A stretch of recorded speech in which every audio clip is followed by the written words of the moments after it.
Darren एक लकड़ी के स्वॉर्ड के साथ एक स्टांस लेता है और हेलमेट को ध्यान से देखने के लिए कहता है और वो अपने स्वॉर्ड को स्विंग करता है। उसके बाद उसके आंख में एक चमक दिखाई देती है।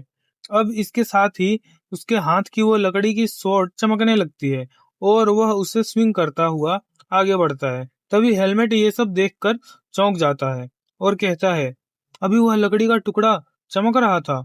और तभी डेरन हवा में एक स्लैश मारता है और अपने सामने पड़े एक विशाल पत्थर के टुकड़े को काट देता है। ये सब देखकर हेलमेट बिल्कुल ही हैरान रह जाता है। और अब डेरन कहता है, इंसान ऐसे ही सरवाइव करता है। और हेलमेट आंखें बड़े कर रहे हुए पूछता है, अभी अभी यह क्या था? डेरन बताता है, वॉइस, और कहता है कि जैसे डेमोनिक बीस्ट के पास डेमोनिक एनर्जी है, वैसे ही इंसान के पास एक इनविंसिबल पावर सोर्स होता है। यहाँ तक कि वो जो सीड ऑफ डार्कनेस तुम्हारे अंदर है, मेरली ही कोई अलग एट्रीब्यूट रखता है। ये दोनों ही पावर का सोर्स है। और हेलमेट सोचता है, वॉइस, तो यह वही पावर है जो मैंने एल्गा और डेरन से मिलते वक्त फील किया था। और बहुत ही एक्साइटमेंट के साथ बोलता है, यह तो इनक्रेडिबल है, मैं भी यह सीखना चाहता हूँ। और डेरन उसके माथे पर एक फ्लिक मारता है और वह जमीन पर गिर जाता है। और डेरन बोलता है, इतना भी इम्पेशेंट मत बनो, तुम्हारी बॉडी अभी वॉइस को होल्ड करने के लिए तैयार नहीं है। यहाँ हेलमुट उस फ्लिक से बहुत ही अनॉयड हो रहा होता है। डेरन बताता है, तुम्हें अभी के लिए सबसे जरूरी चीज है स्वॉर्ड को समझना। तभी डेरन एक पल के लिए शांत हो जाता है और फिर कहता है कि यह एक ही समय पर डिफिकल्ट, मिजरेबल और यहाँ तक कि पेनफुल होगा, लेकिन तुम्हें बिना गिरे इसे जारी रखना होगा। अगर तुम अपना दिल पूरा खाली कर देते हो तो स्वॉर्ड तुम्हें इसके लिए रिवार्ड देगी। और फिर एक लकड़ी की स्वॉर्ड उसके हाथ में देता है और हेलमेट स्वॉर्ड लेकर डिटरमाइंड होते हुए बोलता है, ठीक है। अब हम देखते हैं जहां पर डेरन हेलमेट को स्वॉर्ड प्रैक्टिस करा रहा होता है। अच्छे से फोकस करो, हेलमेट चिल्लाते हुए बोल रहा होता है। कितने दिन बीत चुके हैं अब? मेरा फॉर्म सही था? डेरन कहता है, ओह अच्छा, तो तुम अब मेरे विरुद्ध विद्रोह कर रहे हो? और मुझे भरोसा है कि मैंने तुम्हें मुझे रिस्पेक्टफुली एड्रेस करने के लिए कहा था। फिर वो बोलता है, मैंने इसे अच्छे से किया था सर। और डेरन कहता है, नहीं, बिल्कुल भी नहीं।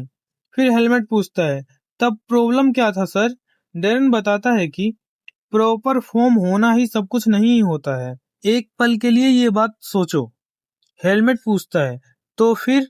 तभी डेरन पूछता है, क्या मुझे तुम्हें समझाने के लिए सब कुछ एक्सप्लेन करना चाहिए? तभी हेलमेट पूरा अनॉयड होकर चिल्लाता है, हाँ बिल्कुल, तुम मुझे चीजें स्टार्ट में ही क्यों नहीं समझाते हो? वैसे भी मैं कुछ भी समझ नहीं पाऊंगा अगर तुम उस तरह से बोलोगे तो। और यहाँ डेरन सोचता है, जितना ज्यादा मैं इस बच्चे को देख रहा हूँ, उतना ही मुझे यह रियलाइज हो रहा है कि यह कितना स्ट्रेंज है। इसे सीखने की कोई कदर नहीं है, फिर भी यह एक्सपेक्टेड से भी ज्यादा तेजी से ग्रो कर रहा है। सीड ऑफ डार्कनेस इंसान को वायलेंस के लिए और ज्यादा उग्र बनाता है। और उसके ऊपर भी यह डेमोनिक बीस्ट के साथ पला बढ़ा है।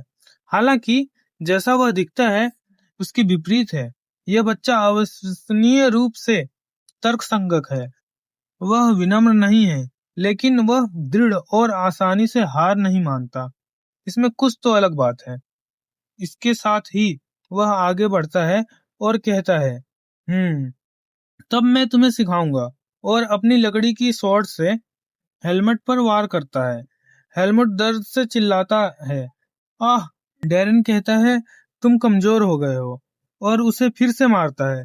हेलमेट फिर से दर्द में कराहता है और अपनी स्वॉर्ड नीचे गिरा देता है और बोलता है, तुमने मुझे फिर से क्यों मारा? डेरन कहता है, यह कैसा लगा? क्या तुम्हें अंतर समझ में आया? हेलमेट को कुछ भी समझ नहीं आता। फिर वो एक पल के लिए सोचता है, फिर कहता है, नहीं। डेरन बोलता है, तुम्हारे आंसर को देख के लगता है तुम रात का खाना नहीं खाना चाहते हो। यहाँ पर ये सुनकर हेलमेट के तो पसीने ही छूट जाते हैं और वह कहता है, क्या? नहीं, रुको। और कहता है, मुझे ऐसा लगता है कि अब मैं समझने लगा हूँ। वह एक पल के लिए सोचता है और फिर कहता है, दर्द अलग-अलग थे और स्पीड और जगह भी अलग-अलग थे, सर। और आगे सोचता हुआ वो पूछता है, ऐसा क्यों है? गतिविधियां तो लगभग एक जैसी ही थी। यह बड़ा ही अजीब है। डैन कहता है, क्या तुम अब समझे? साधारणतः केवल बाहरी हरकत को ही चेंज करना काफी नहीं है। तुम्हारे मांसपेशियों में थोड़ा सा बदलाव, तुम्हारे उंगलियों का प्रेशर और वह समय जब वह स्पीड में हो और उसका बहाव और तलवार और दिमाग पर तुम्हारी समझ, ये सारी चीजें पूरी तरीके से तुम्हारे कंट्रोल में होनी चाहिए। केवल तभी तुम कह सकते हो कि तुम कुछ सीख रहे हो। केवल तभी जब तुम अपने दिल और आत्मा को हर एक क्षण में झोंक दोगे। और पूछता है, क्या तुम तलवार का रास्ता समझ गए? अभी तुम बस एक फालतू के स्विंग के अलावा और कुछ नहीं कर रहे हो। वह उसे केवल एक लकड़हारा कहते हैं, तलवारबाज नहीं। और उसके सिर पर एक फ्लिक मारता है और फिर से कोशिश करने को कहता है। अब हम नदी के पास का सीन देखते हैं, जहां पर हेलमेट खड़ा होता है और कह रहा होता है कि डेरन ने कहा था कि आराम करना भी एक ट्रेनिंग का ही पार्ट है। लेकिन जब अभी मैं तलवार नहीं घुमा रहा हूँ, तो यह एक प्रकार का बोरिंग है। तभी वहां पर एल्गा आ जाती है और हेलमेट देख के बोलता है, एल्गा, बहुत दिनों बाद दिखी। एल्गा उसे बड़े ध्यान से देख रही होती है और फिर बोलती है, क्या इतने कम समय में बड़े हो गए हो? हेलमेट कहता है, ऐसा है क्या? और वह नीचे बैठ जाता है और एल्गा कहती है, खैर, यह एक बबूल का बीज साबुल में बदल गया हो। हेलमेट कहता है, इतना परेशान ना हो, मैं अभी और बड़ा होऊंगा।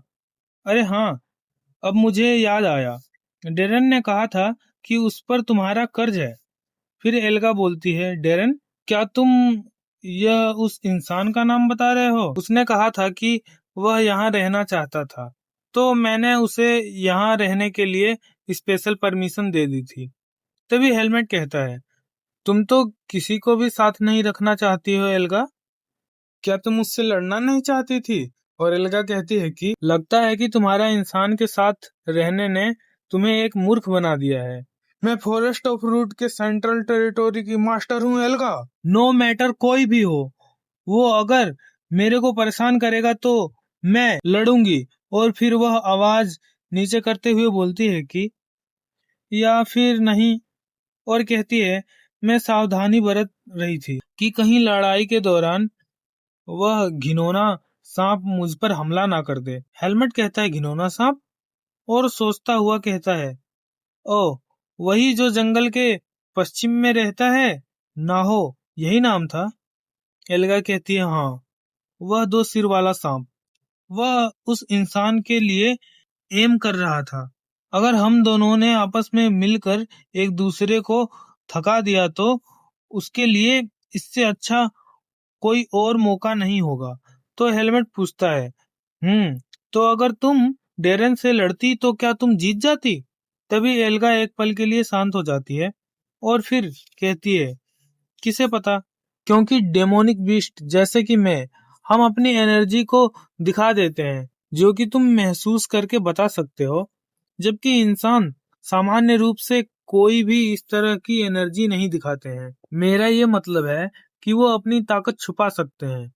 हेलमेट कहता है, तब एल्गा, क्या तुम जीत नहीं पाओगी? तो एल्गा कहती है कि मैं साधारणतः यह कह रही हूँ कि मैं निश्चित नहीं हूँ, और हालांकि नाहो उस इंसान को पसंद नहीं करता, यही कारण है कि वह उसे छू नहीं सकता। तभी हेलमेट कहता है, रुको, लेकिन नाहो उससे नफरत क्यों करता है? एल्गा बताती है, क्योंकि उस इंसान ने उस गंदे जगह को बर्बाद कर दिया था जिसे नाहो ने बनाया था। हेलमेट पूछता है, गंदी जगह? तो एल्गा कहती है, क्या तुम उत्सुक हो? तो चलो। और फिर हेलमेट को अपने ऊपर बैठाकर उसे वह जगह दिखाने के लिए ले जाती है। और वह पूरा जंगल एक एक छलांग से पार कर रही होती है। और फिर हेलमेट को वह जगह दिखाई देती है और वह पूछता है, क्या वही वह जगह है? एल्गा कहती है, हाँ, यही वह गंदी जगह है जिसके बारे में मैंने बताया था, एक इंसानी फॉर्म। तो आज का हमारा चैप्टर यहीं पे खत्म होता है। तो मिलते हैं नेक्स्ट वीडियो में, और नेक्स्ट चैप्टर के लिए चैनल को सब्सक्राइब कर दें।